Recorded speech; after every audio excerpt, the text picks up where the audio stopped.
آج پھر میری سانس مجھ پر برس رہی تھی۔ آج پھر وہی ہوا تھا جو پچھلے کچھ دنوں سے ہو رہا تھا۔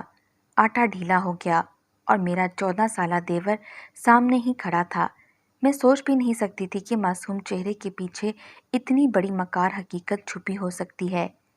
میرے سے اپنی ساس کی باتیں اور دیور کی معنی خیز نگاہیں مزید برداشت نہیں ہو رہی تھیں۔ میں آٹے کو کچن کی شیلف پر رکھ کر جلدی سے ہاتھ دھوتی کچن سے نکلی، اپنے کمرے میں چلی گئی۔ کمرے میں جاتے ہی اندر سے کنڈی لگا لی۔ میرا دل تیزی سے دھڑک رہا تھا۔ کچھ زیادتیاں ایسی ہوتی ہیں جن کے متعلق انسان چاہ کر بھی کسی کو نہیں بتا سکتا۔ میرے ساتھ بھی کچھ ایسا ہی ہو رہا تھا۔ میں چاہتی بھی تھی کہ کسی کو بتاؤں، لیکن میں بتا نہیں سکتی تھی، کیونکہ میں جان گئی تھی کہ اس گھر میں میری بات کی کوئی اہمیت نہیں ہے۔ میں وہیں کمرے میں دیوار کے ساتھ ٹیک لگا کر بیٹھ گئی اور شوہر کی واپسی کے وقت کا انتظار کرنے لگی۔ اپنی ساس کے طنز میرے کانوں میں گونج رہے تھے۔ انہوں نے بھی خاموشی اختیار نہیں کی تھی، مسلسل کچھ نہ کچھ بولتی ہی چلی جا رہی تھیں۔ میرے تو جیسے کانوں کے پردے پھٹنے لگے تھے۔ تبھی اچانک کمرے میں ہلکی ہلکی دستک ہونے لگی۔ میں جانتی تھی یہ دستک دینے والا شخص کون ہے۔ یہ وہی تو تھا جس کی وجہ سے روز میری اس گھر میں تذلیل ہو رہی تھی۔ یہ نہ تو میرا شوہر تھا، نہ ہی مجھ پر غصہ نکالتی ساس تھی، بلکہ یہ وہی 14 سالہ دیور تھا۔ وہ کس نیت سے کمرے کا دروازہ کھٹکھٹا رہا تھا میں اچھے سے جانتی تھی۔ میں نے اپنے کانوں پر ہاتھ رکھ لیے کہ شاید کسی طرح میرے کانوں سے یہ آواز دور ہو جائے، مگر پھر بھی آواز کی شدت میں کمی نہیں آ رہی تھی۔ وہ ہلکی سی آواز بھی میرے کانوں کے پردوں کو تکلیف پہنچانے کے لیے کافی تھی۔ مجھے یاد ہے وہ دن جب میں اس گھر میں ڈھیروں ارمان لیے دلہن بن کر آئی تھی۔ ہر لڑکی کی طرح میرے بھی کچھ خواب تھے، کچھ امیدیں تھیں جنہیں میں پورا کرنا چاہتی تھی، لیکن شادی کی اگلی صبح اس گھر کی بڑی بہو کا شاندار استقبال جس طریقے سے کیا گیا وہ میں کبھی نہیں بھول سکتی۔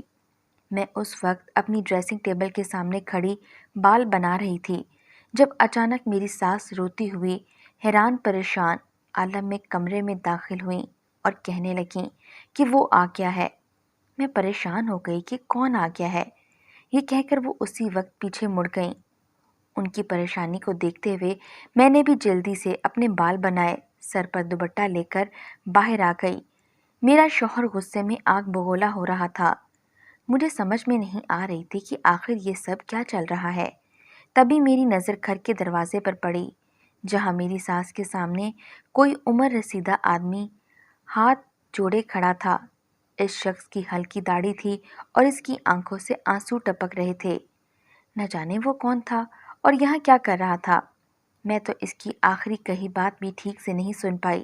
اسی طرح اماں کے آگے کھڑا دیکھ کر میرا شوہر ایک دم مشتعل ہو گیا اور انہیں مارنے کے لیے ہاتھ اٹھانے لگا۔ تبھی اماں نے آگے بڑھ کر اس کا ہاتھ پکڑ لیا اور بولی، خدا کے لیے یہ ظلم نہ کرنا، میرے اور ان کے تعلق کا ہی کچھ لحاظ کر لو۔ یہ سن کر حمزہ یعنی کہ میرے شوہر نے ہاتھ پیچھے ہٹا لیے۔ میں ابھی تک اسی کشمکش میں مبتلا ان سب کا چہرہ دیکھ رہی تھی۔ آخر وہ کون سا رشتہ تھا جس کے بارے میں وہ ذکر کر رہے تھے؟ تھوڑی دیر میں ہمسائے نے اس عمر رسیدہ شخص کو دیکھتے ہی کہا، ٹھیک ہے، اگر آپ یہاں آ ہی گئے ہیں تو آپ کی عمر کا خیال رکھتے ہوئے ہم آپ کو یہاں رکھ لیتے ہیں، لیکن اس عورت کو اس گھر میں بالکل برداشت نہیں کر سکتا۔ یہ سن کر اماں کے چہرے پر ذرا سا اطمینان آ گیا۔ وہ شخص اکیلا نہیں آیا تھا بلکہ اس کے ساتھ 14 سالہ بچہ بھی تھا، جو کہ معصوم سے چہرے کے ساتھ ہم سب کو ٹک ٹکی باندھے دیکھ رہا تھا۔ میں اب تک حالات کو صحیح نہیں سمجھ پائی تھی۔ میں جتنا سمجھی تھی وہ یہ تھا کہ یہ لوگ یہاں رہنے آئے تھے اور اپنا سامان پہلے ہی ساتھ لے آئے تھے۔ میں بھی واپس اپنے کمرے میں چلی گئی، لیکن میرے ذہن میں کئی سوالات گردش کر رہے تھے کہ آخر وہ لوگ کون ہیں اور یہاں کیوں رہ رہے ہیں۔ تھوڑی دیر کے بعد حمزہ کمرے میں آیا۔ اس کے چہرے پر پریشانی صاف دیکھی جا سکتی تھی۔ میں اس کے پاس گئی اور پوچھا کہ کیا ہو رہا ہے، آخر آپ اتنے پریشان کیوں ہیں؟ اس نے پہلے میری بات کا کوئی جواب نہیں دیا، لیکن پھر میرے اصرار کرنے پر بولا، میں تمہیں کیا بتاؤں، مجھے سمجھ ہی نہیں آ رہی کہ اس قصے کو شروع کہاں سے کروں اور کہاں ختم کروں۔ مختصر یہ کہ یہ شخص کوئی اور نہیں میرا سگا باپ ہے، لیکن جب سے میں نے ہوش سنبھالا اپنے باپ کو گھر سے باہر ہی دیکھا۔ میرے ابا کی راتیں ہمیشہ گھر سے باہر گزرتیں۔ آخر کار جب میں 8 سال کا تھا، ابا میری ماں پر بھری جوانی میں سوتن لے آئے اور میرے لیے سوتیلی ماں۔ ابا کو کوٹھوں پر جانے کی لت لگ گئی تھی۔ وہ اپنی راتیں رنگین کرنے کے لیے روزانہ وہاں پہنچ جاتے اور پھر وہیں سے ایک دوشیزہ کو اٹھا کر ہمارے گھر لے آتے۔ اماں نے اس چیز کو قبول نہیں کیا تو ابا ہمیں چھوڑ کر چلے گئے، ہمیشہ کے لیے غائب ہو گئے۔ ساری جوانی میری ماں نے شوہر کے ہوتے ہوئے بھی بیووں کی طرح زندگی گزاری۔ میں نے اپنی ماں کو اس شخص کی وجہ سے در در کی ٹھوکریں کھاتے دیکھا ہے۔ اب میں اسے کیسے قبول کر لوں جبکہ اب یہ صرف اور صرف اپنے مطلب کے لیے یہاں آیا ہے۔ حمزہ کی باتیں سن کر میری آنکھیں نم ہو گئیں، کیونکہ حمزہ اس وقت بہت ہی لاچار اور بکھرا ہوا سا لگ رہا تھا۔ خیر میں نے اسے تسلی دینے کی کوشش کی اور کہا کہ اب جو ہو گیا سو ہو گیا۔ اب اگر اس عمر میں ہمیں ان کی خدمت کا موقع مل رہا ہے تو ہمیں اس موقع کی قدر کرنی چاہیے اور ان کی خدمت کر کے ثواب کمانا چاہیے۔ میری باتوں پر شاید کچھ انہیں حوصلہ ہوا۔ کچھ دن گھر میں بے چینی سی رہی، کیونکہ برسوں سے ٹوٹے ہوئے رشتوں کو جوڑنے میں وقت تو لگتا ہی ہے، لیکن مجھے اس معصوم بچے پر ترس آتا۔ یہ بیچارہ سارا دن اپنے کمرے میں بند ہو کر بیٹھا رہتا۔ میں نے حمزہ سے کہہ کر اس کا اسکول میں ایڈمیشن کروا دیا۔ اب میں نے سوچا کہ وہ سارا دن اسکول سے آنے کے بعد پریشان سا بیٹھا رہتا ہے تو کیوں نہ میں اسے پڑھانا شروع کر دوں۔ اب جب وہ اسکول سے واپس آتا تو شام کو میں تھوڑی دیر اس کے کمرے میں جا کر پڑھا دیتی، اس کا ہوم ورک کرواتی اور کچھ نہ کچھ نیا بھی پڑھا دیتی۔ وہ پڑھائی میں بہت سست تھا، اسی لیے اسے ایک ایک چیز سمجھانے میں اور پڑھانے میں کافی وقت لگ جایا کرتا تھا۔ آہستہ آہستہ وہ میرے ساتھ مانوس ہو گیا۔ اس کی معصومیت نے وہاں ہر کسی کا دل مول لیا، لیکن میں نے ایک چیز نوٹ کی تھی کہ میں جب بھی اس کے کمرے میں جاتی وہ ایسے جھجک کر بیٹھتا جیسے نہ جانے میں اسے کیا کہہ دوں گی۔ میں جب بھی اس کے کمرے کے کسی نہ کسی چیز کو ہاتھ لگانے کی کوشش کرتی تو وہ کسی نہ کسی بہانے سے مجھے روک لیتا۔ اس کی اس بات نے مجھے کافی دفعہ عجیب سی کشمکش میں ڈال دیا۔ وقت یوں ہی گزر رہا تھا۔ ایک دن میں اس کے کمرے میں گئی۔ اس دن میں نے اس کے ذمہ ٹیسٹ لگایا ہوا تھا۔ جب میں کمرے میں گئی تب وہ باتھ روم میں تھا۔ تب میں نے سوچا کہ اس کے نکلنے سے پہلے ٹیسٹ کے سوال لکھ کر رکھ لیتی ہوں۔ جیسے ہی میں نے اس کی کتابوں والی دراز کھولی تو اس میں مجھے کچھ ایسی کتابیں دیکھنے کو ملی جنہیں دیکھ کر مجھے اس بچے پر بچپنے کا گمان ہی ختم ہو گیا۔ اس کے ساتھ وہاں کچھ نشہ آور چیزیں بھی پڑی تھیں۔ ابھی میں یہ چیزیں دیکھ ہی رہی تھی کہ دانیال یعنی کہ میرا دیور باتھ روم سے نکل آیا۔ وہ مجھے ان سب چیزوں کے ساتھ دیکھ کر ایک دم حیران ہو گیا۔ میں نے اسے دیکھتے ہی کہا کہ یہ سب کیا ہے؟ تم یہاں بیٹھ کر یہ سب کرتے ہو، تمہیں شرم نہیں آتی؟ میں تو اسے بڑی بھابھی بن کر سمجھا رہی تھی، لیکن وہ شاید سمجھنا ہی نہیں چاہتا تھا۔ اس نے میری جانب بڑی ہی معنی خیز نظروں سے دیکھا اور بولا، اگر آپ نے یہ سب دیکھ ہی لیا ہے تو میں کیا کر سکتا ہوں؟ چھپانے کا کوئی فائدہ نہیں ہے۔ یہ کہتے ہوئے وہ میری جانب بڑھنے لگا۔ میرے تو قدموں تلے سے زمین ہی نکل گئی۔ اس کی تربیت پر مجھے بہت افسوس ہوا۔ اس کا چہرہ دیکھ کر گھن آ رہی تھی، جہاں معصومیت رخصت ہو چکی تھی۔ اس کے چہرے پر میں نے ایک زوردار تھپڑ مارا اور وہاں سے نکل آئی۔ تبھی وہ پیچھے سے بولا، آج تو یہاں سب گھر والے موجود ہیں، میں نے تمہیں کچھ نہیں کہا، لیکن تمہیں اس تھپڑ کا بدلہ بہت مہنگا اٹھانا پڑے گا۔ مجھے بہت ڈر لگ رہا تھا۔ میں جلدی سے وہاں سے نکل آئی۔ میرا دل زور زور سے دھڑک رہا تھا۔ جلدی سے میں اپنے کمرے میں آ گئی۔ پہلے میں نے سوچا کہ میں یہ سب اپنے شوہر کو بتا دوں گی، لیکن اس طرح سالوں بعد جڑے رشتوں میں دراڑ نہیں پیدا کرنا چاہتی تھی۔ اس دن کی خاموشی کی مجھے بہت بھاری قیمت چکانا پڑی۔ اس نے اپنی معصومیت سے سب کو اپنا گرویدہ بنا لیا، لیکن میرے سامنے اس کی حقیقت کھول کر سامنے آ چکی تھی۔ میں یہ کیسے بھول سکتی تھی کہ وہ ایک طوائف کا بیٹا تھا، اور جتنا بھی اعلیٰ کردار کا مالک کیوں نہ بن جائے، اس کے اندر خون تو ناجائز ہی تھا۔ خیر اس دن کے بعد سے جب بھی کوئی کام کرنے لگتی تو وہ اس میں رکاوٹ ڈالنے کی کوشش کرتا۔ کبھی میری ہانڈی میں مرچیں ڈال دیتا تو کبھی میں کپڑے استری کر رہی ہوتی اور کسی کام سے ادھر ادھر ہو جاتی تو میرے کپڑے جلا دیتا۔ یہ سلسلہ بہت عرصے تک چلتا رہا۔ میری ساس مجھے منحوس سمجھنے لگی، کیونکہ بہت دنوں سے ہر روز میرے ہی کام میں کوئی نہ کوئی رکاوٹ حائل ہو جاتی تھی۔ ایک دن بڑی نند کے رشتے کو دیکھنے کے لیے کچھ لوگ آئے۔ اماں نے مجھے کہا کہ آج بہترین کھانا ہونا چاہیے، لیکن اس بات کا خیال رہے کہ لڑکے کے ابا کو شوگر اور بلڈ پریشر ہے۔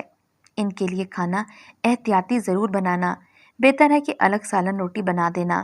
میں اس روز صبح سے ہی اپنے کاموں میں مگن تھی۔ سارا دن میں نے جی توڑ کوشش کی کہ بہترین کھانا بنے۔ پورے وقت پر کھانا تیار کر کے میں اپنی نند کے پاس گئی کہ اسے ہلکا پھلکا تیار کر دوں۔ اس کی عمر گزر رہی تھی، کوئی مناسب رشتہ نہیں مل رہا تھا۔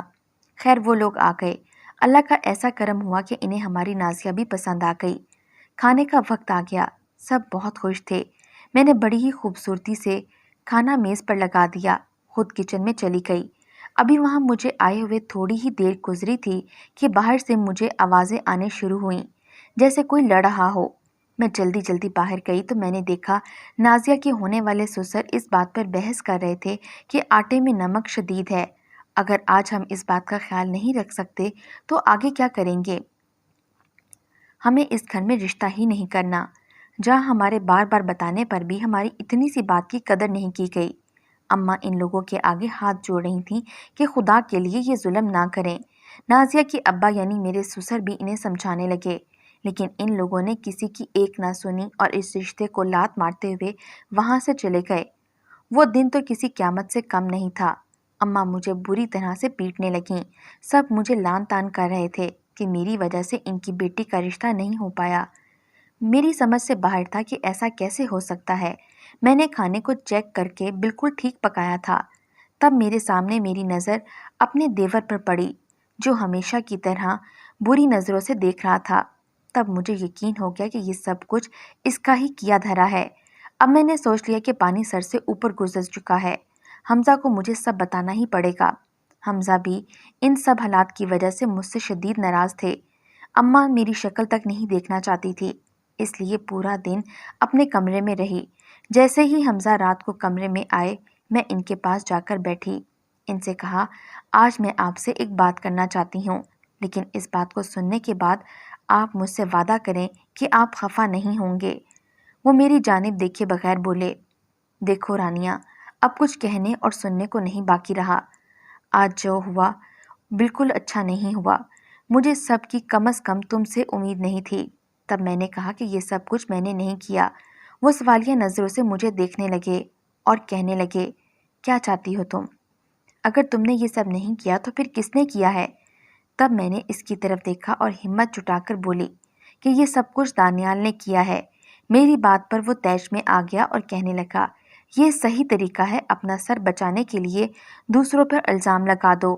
اب تمہیں اور کوئی نہیں ملا تو اس معصوم بچے پر الزام لگا رہی ہو۔ میں نے کہا ایسی بات نہیں ہے۔